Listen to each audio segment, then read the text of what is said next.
and welcome to the Incomplete Guide to Film podcast, where we're learning filmmaking together.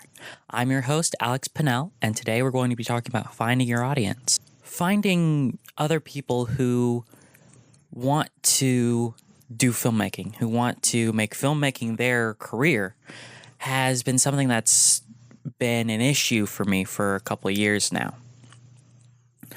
I've been trying to find people in my area who want to do the kind of stuff that I want to do, and I just keep coming up empty, honestly. Some people will be interested, and then they'll just kind of lose interest and not really be too jazzed about doing anything. So I've been looking for a way to find like-minded individuals that I can work with, because filmmaking you can't do by yourself. You know, someone needs to be behind the camera and someone needs to be in front of the camera and someone needs to hold the mic. It's a group effort. So you need a crew to get together. So how do we find these people? Well, for me, the podcast has been part of it. You know, getting my voice out there and getting to talk to like-minded individuals has boosted my audience a bit. Something else that I found incredibly useful is social media. For me, Twitter is the place to be. You know, I tried to get some stuff on Facebook and it just wasn't really taking. You know, I don't really have a whole lot of friends that really seem interested in this stuff, so I wasn't getting much traction and I wasn't getting many listens on my podcast or views on my blog. And then 3 weeks, almost a month ago, I got on Twitter. And in that 3 weeks, I'm up to 111 followers right now. And I'm getting more listens on my podcast, and I'm getting a few more views on my blog, and it's really boosted my impact. So far, I've gotten, you know, global exposure. There are people who are subscribed to me that are in Australia. There's someone in Holland. There's a few in Britain, though not many locally. Yeah, and if I want to find people to work with, locally is the best way to do it, because, you know, then people don't have to fly out or anything. The closest that I've gotten so far is someone in Kansas City. But even if I'm not getting people that I can really work with right now, it gives me a little bit more credibility to be able to say that I have a podcast that's being listened to by people around the world. But perhaps maybe Twitter isn't, you know, where you're going to find your audience. For photographers, probably something more along the lines of Instagram or Imager or something like that would be where you'd find your audience. But the point is to find where your people are and use that. You know, if you're a business person, if you're talking about business, if you're talking about, you know, financial planning or something like that, you would probably want to go to something more like LinkedIn, because that's a more professional place and people are more likely to be interested in business interests on LinkedIn. And I've also found that SoundCloud has been very useful for me, because it gives me a place to post my podcast for people to discover. Though, unfortunately, this is probably going to be the last episode of the podcast that goes up on SoundCloud, for now at least. Because if you're not paying, if you're not pro, as they call it, then you only get 180 minutes, and I'm right up there. I've got 29 minutes left, so we'll see. But with all of the social media sites that are out there, there's a lot of things to choose from. I think that's a strength of the social media market right now, is that there's so many out there that you can kind of pick what you want to use. Some people like being limited to 140 characters, like Twitter, and some people like to have more of a blog format, like Tumblr.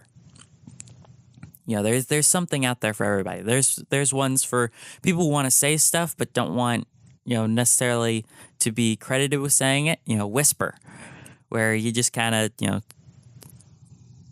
shout out to the world. No one knows who you are, which is interesting.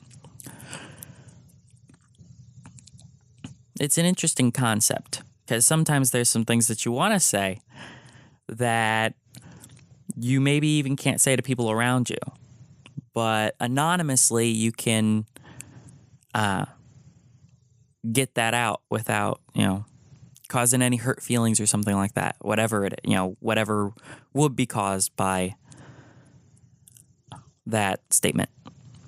Though that's not really a good way to get an audience, a following, if you're, completely anonymous. But it's a nice option for people who need something like that. But if you're getting into filmmaking, an audience is a very important piece of that. People who are interested in what you have to say. And don't be worried, don't be upset about it starting small, whatever you're doing. Because everything starts small. A really good example is, you could even say, a baby. We all grow from a single cell. The smallest life form possible, a single cell. And by the time we reach adulthood, we are a community of, I believe it's billions of those cells, all working together in harmony and towards a single objective to keep the human body functioning and alive. To the point where we don't think of ourselves as a collection of cells, a collection of single-cell organisms working together. We think of ourselves as a single being, all completely united, that this is my body. The skin on my hand, I don't think of it as millions of cells that are all working together to keep the rest of the cells underneath them protected. It's just simply my hand. And, that's what it requires to take an idea from the ether that is our minds, our consciousness, and turn it into something living. To turn it into something that millions of people can experience for themselves. It's one of those things that actually does take a village. It takes a village to make a movie. Now, I'm not going to tell you how to grow your audience because for everybody it's different. But what I will suggest is you find your niche, something that you can talk about endlessly. For me it's film, but for other people it might be something else. There may be someone whose passion is lighting. To make everything just look beautiful and crisp and bright, or to convey emotion through the chiaroscuro, the distribution of light and shadow. And that may be their passion, and then other people who share that passion will latch onto them. The point is to find your niche. For me, I'm a storyteller. I want to be a director. So I talk a lot about stories. And for me, I enjoy stories that are the fight between good and evil. That's why I talk a lot about superhero movies and all that stuff when I end up talking about movies. Because that's when, those films are when the difference is more, the contrast is more startling. It's a stark contrast between good and evil in those films. Where in others, they kind of blur the lines a little bit. And I understand, in the real world, things can be a little more blurred sometimes. You're not really sure what the right decision is. You're not sure whether it's a good thing to talk to this person or to give them the space that they've asked for without asking for. It's a gray area.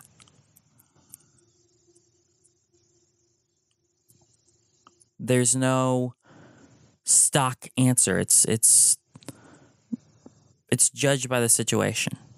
But for films, I like ones that, that it's not always black and white, sometimes. But most of the time, it's very simple to figure out which is the right decision. Who's the good guys and who's the bad guys, we always know.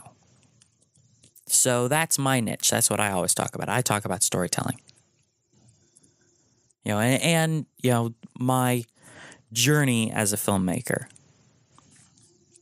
which is still storytelling.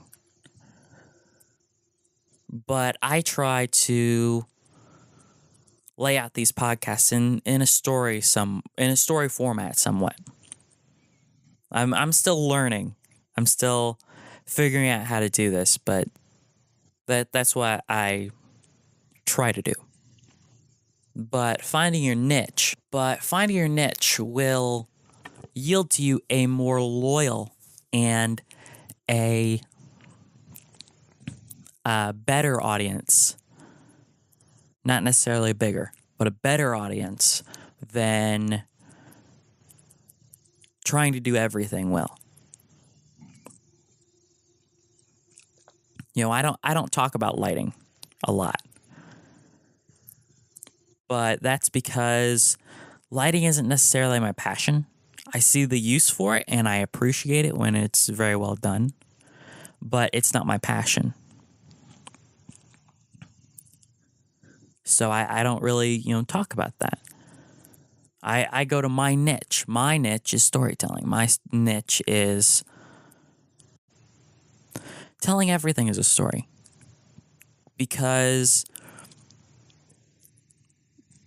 everything that we can perceive, our life, the lives that have gone on before us, history, is all an interconnected story that's been going on for thousands of years. So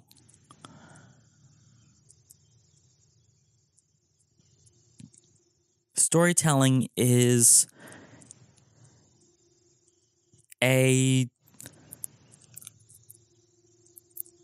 integral part of the human experience. And that's really all, finding your audience is. You're finding the people who want to hear the story that you're telling. So find them and treat them well. Because they're taking time out of their limited time on this earth to pay attention to your story, to listen to you. So with that closing thought, good day and good filmmaking. Hey guys, thanks for listening. I'd like to encourage you to like and subscribe if you want to hear more. And if you have a question that you'd like me to answer on the air, you can tweet your questions to me at Pixel Magic Film. Have a great day.